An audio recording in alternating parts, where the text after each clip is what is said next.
नमस्कार साथियों, स्वागत है आपका winners education point YouTube channel पर। आज के इस वीडियो में हम आज हुए द्वितीय प्रश्न पत्र मेंस 2019 एमपीपीएससी परीक्षा को डिस्कस करेंगे। आज 22 मार्च 2021 को दूसरा पेपर हुआ है जनरल स्टडीज़ का, मेंस का पेपर। और जो भी परीक्षा में सम्मिलित हो रहे विद्यार्थी हैं उन्होंने सभी ने आज ये पेपर दिया होगा।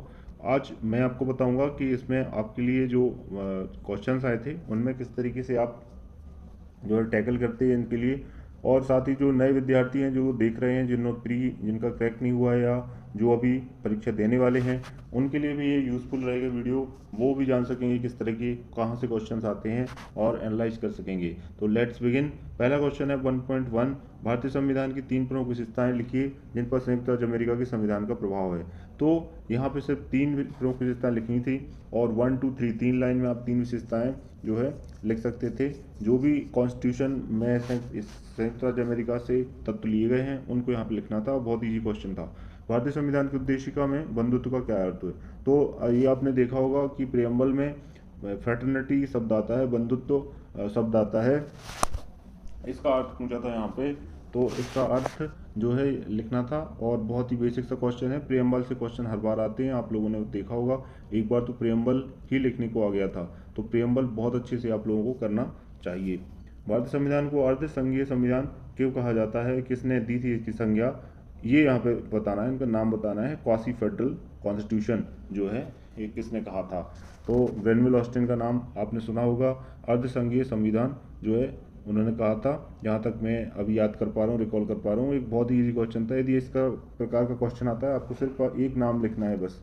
उसके अलावा उनमें क्या उन्होंने किया और क्यों दिया ये नाम, ये सब नहीं लिखना है। आपको 3 नंबर मिलेंगे यदि आपने लिखा किसने ये संज्ञा दी थी। कौन संसद का सदस्य ना होते हुए भी उसकी कार्रवाई में भाग ले सकता है? तो who can part in the proceedings of the parliament despite not being its member.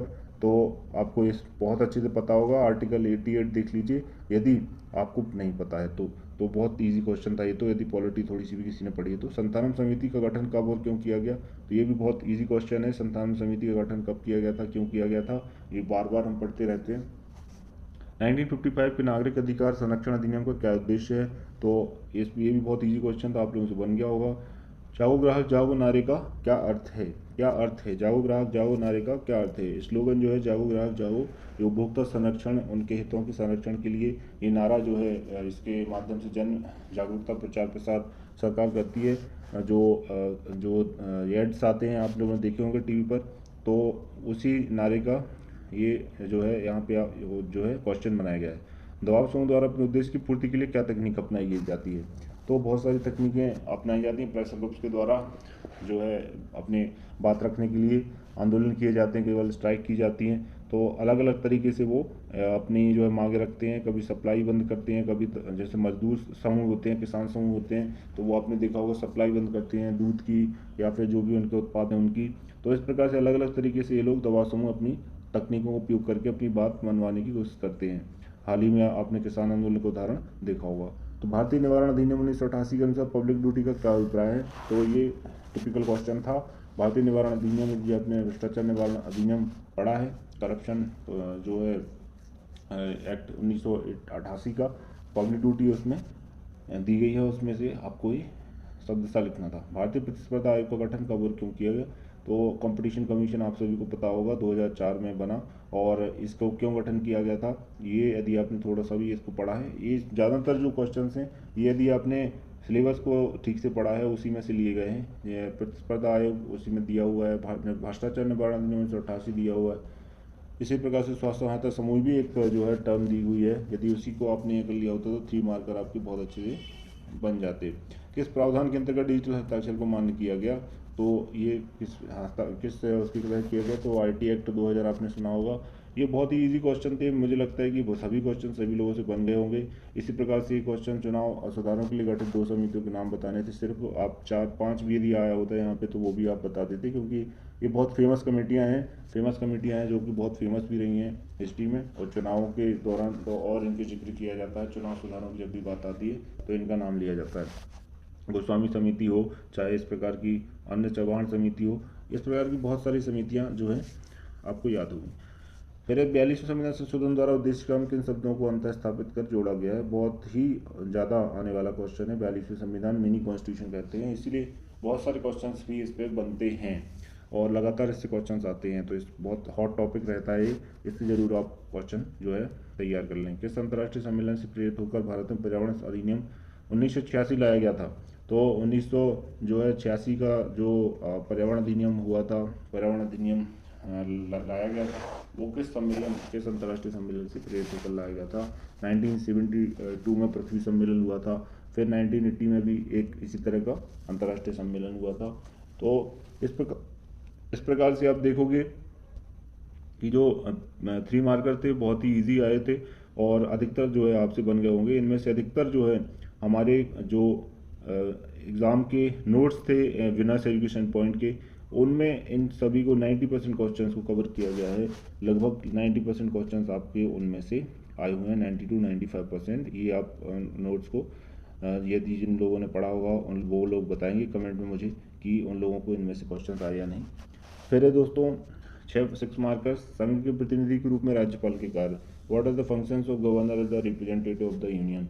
तो संघ के प्रतिनिधि के रूप में राज्यपाल के क्या काम रहते हैं, क्या उसके विधायी काम रहते हैं, कि किस तरह के वो काम करता है, वो सब आपको लिखने थे। कि बहुत ही इजी क्वेश्चन है। राष्ट्रपति के कार्य हो गए, राज्यपाल के कार्य हो गए, प्रधानमंत्री क्या है, मंत्रिपरिषद क्या है, क्या काम करती है। ये बहुत ही इजी और थोड़े से लेंथी क्वेश्चंस रहते हैं लेकिन बहुत इजी क्वेश्चंस हैं। सभी पे बन गए होंगे मुझे लगता है। राजनीतिक दलों को मान्यता कौन और किन आधारों पर देता है। Which body gives recognition to political parties and what ground. बहुत ही सिंपल सा क्वेश्चन है। 4-5 इसकी जो आधार हैं और कौन देता है ये आपको पता ही होगा। तो इसमें कोई बहुत बड़ी आपको रॉकेट साइंस नहीं था, ये बहुत ईजी क्वेश्चन था। फिर से मैं बोल रहा हूँ कि ये पेपर जो रहता है लेंदी बहुत रहता है, बन सभी से जाता है, लेकिन इसमें टाइमिंग जो है वो इशू आता है। यदि आप ठीक समय इसको देते हैं तो अगला जो पार्ट रहता है पार्ट 2 इकोनॉमिक्स का, वो सही से बन पाता है आपसे। वरना फिर आप जो है इसमें ज़्यादा समय दे देते हैं तो वो पार्ट आपका जो है कहीं ना कहीं पीछे रह जाता है। तेरह, राज्य के नीति निर्देशक सिद्धांतों का उद्देश्य जनता के कल्याण को प्रोत्साहित करने वाली सामाजिक व्यवस्था का निर्माण है, स्पष्ट कीजिए। तो यहाँ पे आपको यही बताना था कि राज्य के नीति निर्देशक तत्व जो है वो कल्याणकारी राज्य को स्थापित कैसे करते हैं, उनका उसका निर्माण कैसे करते हैं, उसी के संबंध में यहाँ पे पूछा गया था।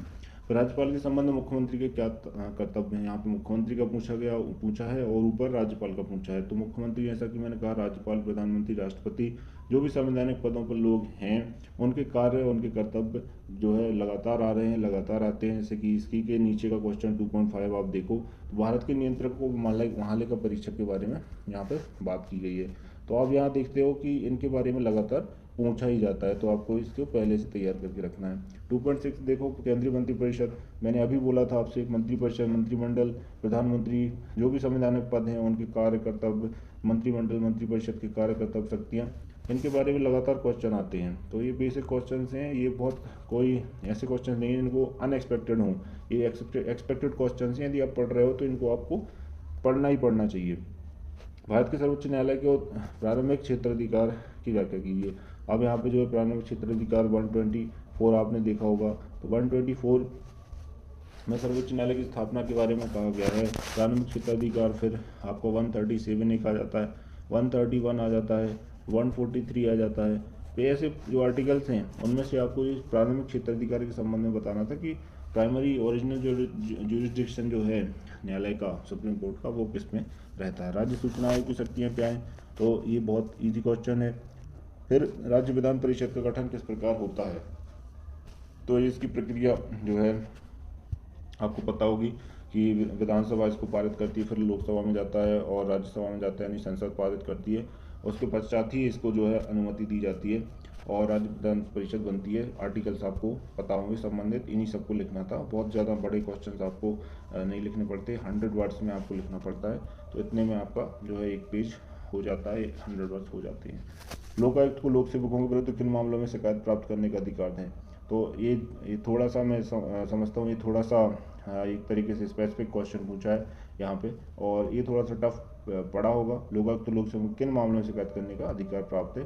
इस प्रकार के क्वेश्चन थोड़े से, कुछ क्वेश्चन, 1-2 क्वेश्चन आते हैं कि जो, लेकिन इसके लिए आपको अथवा दिया जाते हैं क्वेश्चन, ऑप्शन रहते हैं आपके पास कौन सा आपको करना, कौन सा नहीं करना है। तो इसमें से 10 क्वेश्चन आपको करने थे, जबकि 12 क्वेश्चन यहाँ पे दिए हुए हैं। स्थानीय स्वशासन की केंद्रीय परिषद के मुख्य कर्तव्य क्या हैं? What are the principal duties of the central council of local self government? ठीक है, तो इसके प्रिंसिपल ड्यूटीज इनको पूछा है, तो इनके स्वशासन की केंद्रीय परिषद जो है उनके आपको बताना है, लोकल गवर्नमेंट जो रहती है उनके आपको यहाँ पर कार्य बताने हैं। प्रशासकीय जवाबदेहिता सुशासन और विकास के लिए अति आवश्यक है, स्पष्ट कीजिए। तो ये दो है, administrative accountability is essential for good governance and development. तो ये अकाउंटेबिलिटी कैसे एक सुशासन को जन्म देती है, इसके बारे में आपको जो है लिखना था इसमें। और इसमें कुछ आप यदि दे पाते उदाहरण, नवीन उदाहरण दे पाते तो ज़्यादा अच्छा रहता। तो एक दो क्वेश्चन ऐसे रहते हैं जो कि स्तरीय होते हैं और आपको सोचने में मदद करते हैं। बाकी मैक्सिमम क्वेश्चन आपको डायरेक्ट पूछे जाते हैं, जैसे कर्तव्य पूछ लेंगे किसी भी संवैधानिक पद के, उनकी शक्तियाँ पूछ लेंगे या उनमें अंतर पूछ लेंगे, गठन कैसे होता है पूछ लेंगे किसी भी चीज़ का, लोकसभा का, राज्यसभा का, विधान परिषद का, इस प्रकार का क्वेश्चंस ज़्यादातर 6 आंसर में हम देखते हैं। फिर है दोस्तों 3 क्वेश्चन आपको 50 मार्क करने पड़ते हैं और 300 वर्ड्स में इनको लिखना पड़ता है, मैक्सिमम टू मैक्सिमम 300 वर्ड्स आप इसमें लिख सकते हैं। ये थोड़े क्वेश्चंस आप देखोगे तो अच्छे क्वेश्चंस रहते हैं, अच्छे इन द सेंस कि इनमें आप कुछ अपनी तरफ से ऐड कर सकते हैं, अपनी तरफ से एक तरीके से कुछ वैल्यू ऐड कर सकते हैं, कुछ करने की इसमें गुंजाइश होती है आपकी तरफ से कि दूसरों से बेहतर कर सकते हैं। बाकी जो क्वेश्चन रहते हैं, जो सीधे क्वेश्चन पूछे जाते हैं कि राष्ट्रपति की शक्तियों के बारे में लिखिए, उसमें व्यक्ति उन्हीं की तो चीज़ों को लिखेगा जो उसकी शक्तियाँ हैं। लेकिन यहाँ पे अभी यदि आप देखोगे राज्यसभा आर्थिक दृष्टि से बोझ है, अब यहाँ पे आपको जो लिखना है वो ये लिखना है कथन का परीक्षण यहाँ पर लिखा हुआ है, एवेल्युएट द स्टेटमेंट। अब एवेल्युएट करने में आप एवेल्युएट में उसके प्रोस एंड कॉन्स सभी को लिखेंगे और फिर आप अंत में एक निष्कर्ष देंगे कि राज्यसभा आर्थिक दृष्टि से बोझ है या नहीं है। तो इस तरह के ये क्वेश्चन रहते हैं जिनमें कुछ करने की गुंजाइश लगातार बनी रहती है। फिर राष्ट्रीय महिला आयोग के गठन और कार्यों पर प्रकाश डालिए, एक बिल्कुल स्ट्रेट फॉरवर्ड क्वेश्चन पूछा है। आपको यदि इसका गठन और कार्यों के बारे में पता है तो आप बहुत अच्छे से लिख सकते हो। 74वें संविधान संशोधन अधिनियम के प्रमुख प्रावधानों को लिखिए। What are the major provisions of 74th constitution amendment act? ठीक है, तो 74वें संविधान संशोधन अधिनियम के प्रावधान यहाँ पे पूछे गए थे। तो आपको 73वें पता होगे, 74वें पता होगे, जो कि लोकल जो शहरी निकाय हैं उनके बारे में है। तो प्रमुख प्रावधान आपको लिखने हैं, जो भी 15-20 जो प्रावधान हैं, क्या क्या काम करेगा लोकल जो गवर्नमेंट रहेगी शहरों में, तो उनके संबंध में, नगरीय निकायों के संबंध में ही है। उपभोक्ताओं को प्राप्त अधिकारों के संदर्भ में उपभोक्ता न्यायालय के कार्य लिखिए। तो यहाँ पे उपभोक्ता न्यायालय क्या क्या काम करता है, जो अधिकार दिए गए उनसे संबंधित, इन्हीं के बारे में आपको इसमें लिखना था। ये है घरेलू हिंसा से संबंधित 2005 का जो एक्ट है। तो सभी एक्ट आपको अच्छे से यदि आपने किए होंगे तो बहुत सारे एक्टों में, जैसे ऊपर भी हमने देखा, बहुत सारे एक्ट आए हुए हैं। भ्रष्टाचार निवारण अधिनियम आपने देखा, घरेलू हिंसा अधिनियम आपने देखा, ये वाला है उपभोक्ता संरक्षण अधिनियम आपने देखा, 1986 का भी आया है। तो इस प्रकार से ये एक्ट भी बहुत इंपॉर्टेंट है, सभी एक्ट आप बहुत अच्छे से करें और एक एक्ट जरूर 15 मार्कर में फिर आपके लिए आता ही आता है। तो प्रमुख प्रावधान आपको यदि पता है, ये जो भी इसके होते हैं प्रमुख प्रावधान, बहुत सारे हैं इसके प्रावधान, तो आसानी से आप इसमें लिख सकते हैं यदि आपने पढ़ा है तो। फिर न्यायिक सक्रियता, बहुत हॉट टॉपिक, हर बार लगभग इससे क्वेश्चन आता है, या तो 3 मार्कर में या 6 मार्कर में या 15 मार्कर में। इस बार ये न्यायिक सक्रियता जो है 15 मार्कर में इन्होंने दी है और पक्ष विपक्ष में तर्क बताइए, ऐसा भी बताया है।